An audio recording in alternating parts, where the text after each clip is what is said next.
2024년 11월 5일 새벽입니다. 하나님의 말씀은 창세기 11장 3절과 4절입니다.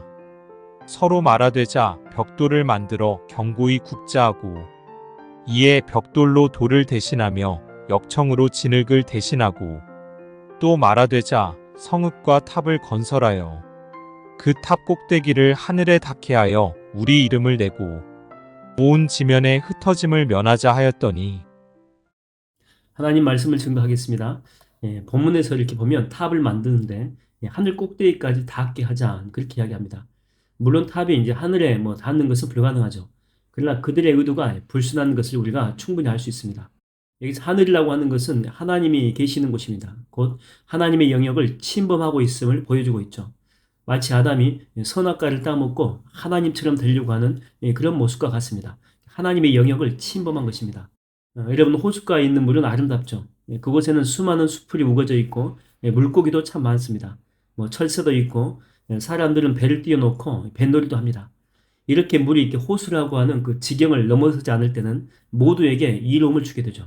그러나 홍수가 나서 물이 넘쳐 흐를 때는 이 물은 축복이 아니라 저주의 물이 됩니다. 물 근처에는 얼씬도 못할 뿐만 아니고 농토도 전부 다 집어삼켜버립니다. 집도 삼키고 사람도 삼키게 되죠.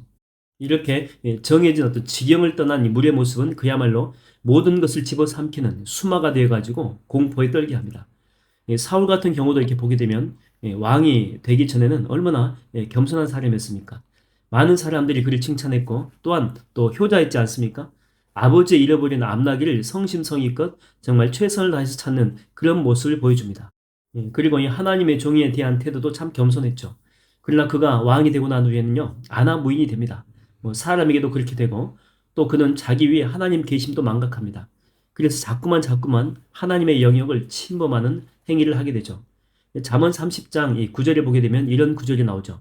혹 내가 배불러서 하나님을 모른다. 여호와가 누구냐 할까 하오며.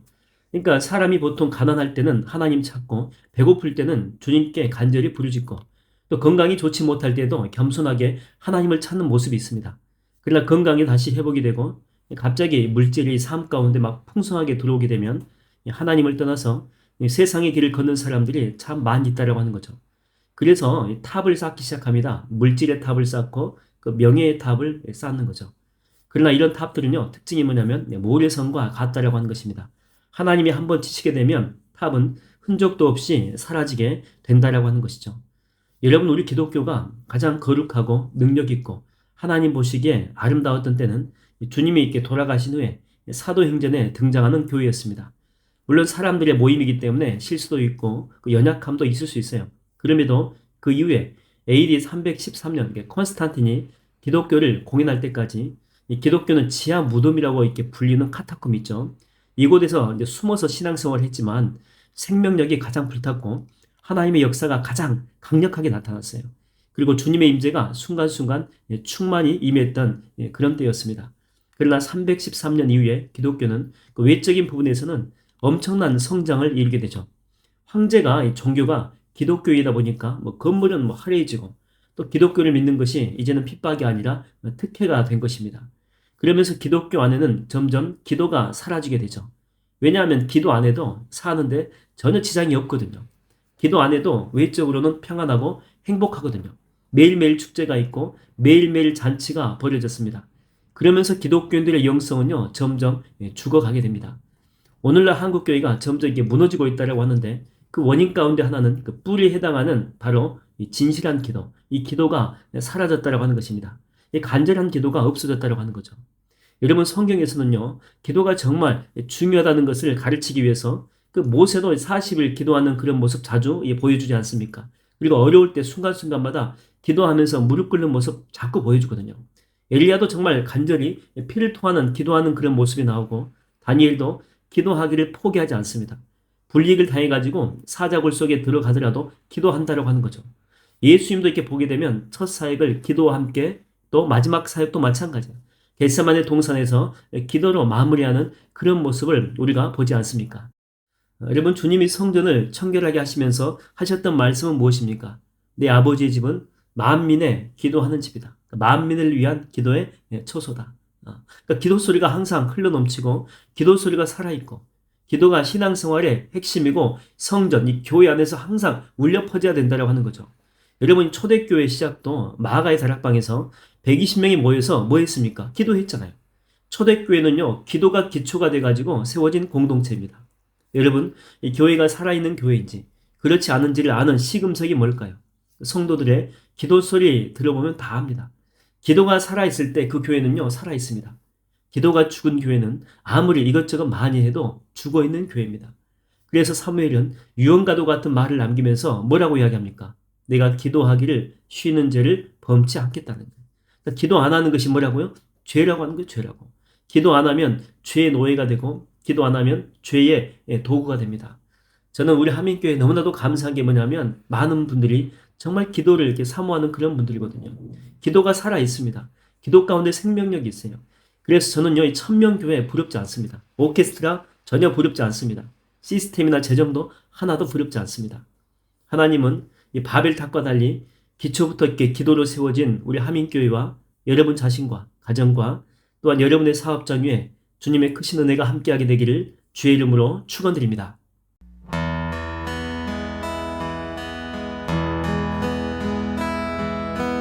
오늘 집을 나서기 전 기도했나요? 오늘 받을 은총 위에 간구했나요?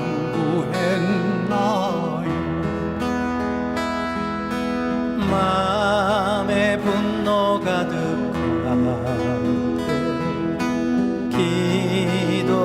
기도했나요?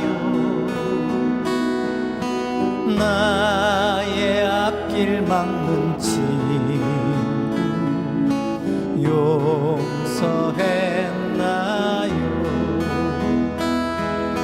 기도는 우리의 안식 빛으로 인도하리. 앞이 캄캄할 때 기도 잊지 마세요.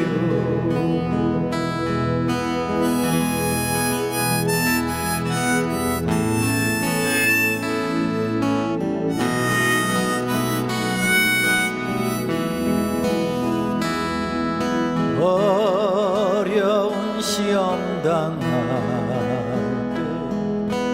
때 기도했나요? 주가 함께 당하시면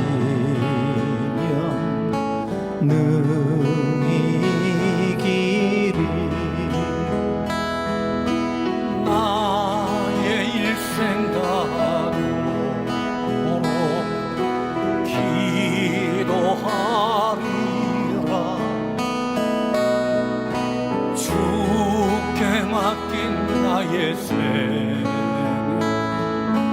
영원하리라. 기도는 우리의 안식 빛으로 인도하리. 앞이 캄캄할 때 기도 잊지 마세요. 기도는 우리의 안식 빛으로 인도하리. 앞이 캄캄할 때 기도 잊지 마세요. 잊지 마세요.